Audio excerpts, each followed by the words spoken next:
Clarkson winawagayway ang flag ng Pilipinas sa kanilang parade. Talagang makikita mo na proud itong si paring JC mga idol sa kanyang na-accomplish. For the first time mayroong Filipino-American na nanalo ng NBA Championship mga idol at siguradong matagal yan Nakalista yan sa history ng NBA sa kanilang datos na kapag mayroong mga ganyan, syempre una mong maalala ang pangalang Jordan Clarkson, isang Phil-Am na mayroong kauna-unahang NBA Championship. Pero hindi po naging madali itong naging career ni Clarkson sa NBA. Marami siyang mga nilipatang team, marami ang nag-trade sa kanya. Sa kanyang draft night, kinuha po siya ng Washington Wizards bilang kanilang 46th overall pick at eternade naman kaagad sa Los Angeles Lakers. Pinatunayan mismo ni Clarkson na siya ay isang malaking steal sa NBA draft kung saan sa kanyang unang season napabilang pa siya sa NBA All-Rookie First Team Honors. Sa taong 2015 hanggang 2018 ay naging primary scorer siya ng Los Angeles Lakers kasama si Kobe Bryant.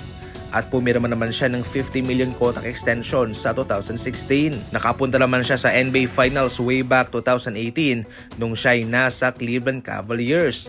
Kaso nabigo sila. Mayroon siyang career high 42 points laban sa Brooklyn Nets sa taong 2018. Napunta naman siya sa Utah Jazz sa taong 2019 hanggang 2025.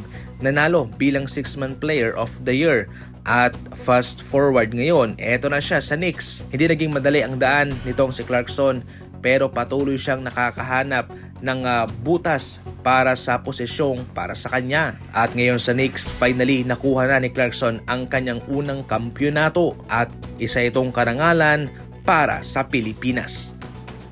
Samantala, sa kakalabas lang po na impormasyon, ang Los Angeles Lakers ay hindi magbibigay ng max contract offer kay LeBron James. Eto na sa ngayon ang realidad para kay LeBron James. Sa ayaw niya man o gusto ay hindi po niya makukuha ang kanyang gustong max contract sapagkat ang Lakers sa ngayon ay nakatuon sa pag-rebuild kay Luka Doncic. Kaya hindi po sila magko-commit long term sa kanya at lalong hindi po sila magko-commit ng malaking halaga kay LeBron James dahil sa anumang gusto niyang panahon ay pwede siyang magretiro. Kaya so far, nag-iingat po itong Los Angeles Lakers mga idol. Ngayon, yan lang po yung ating nakuhang impormasyon at hindi pa malinaw kung mananatili itong si LeBron sa kanila dahil kung mayroong ibang kupunan na mag-offer ng malaking halaga sa kanya ay pwede po siyang pumunta roon at umalis na lamang sa Los Angeles Lakers. Para sa mga pinaka-latest na NBA update, tumuto ka lang. And as always, thank you for watching.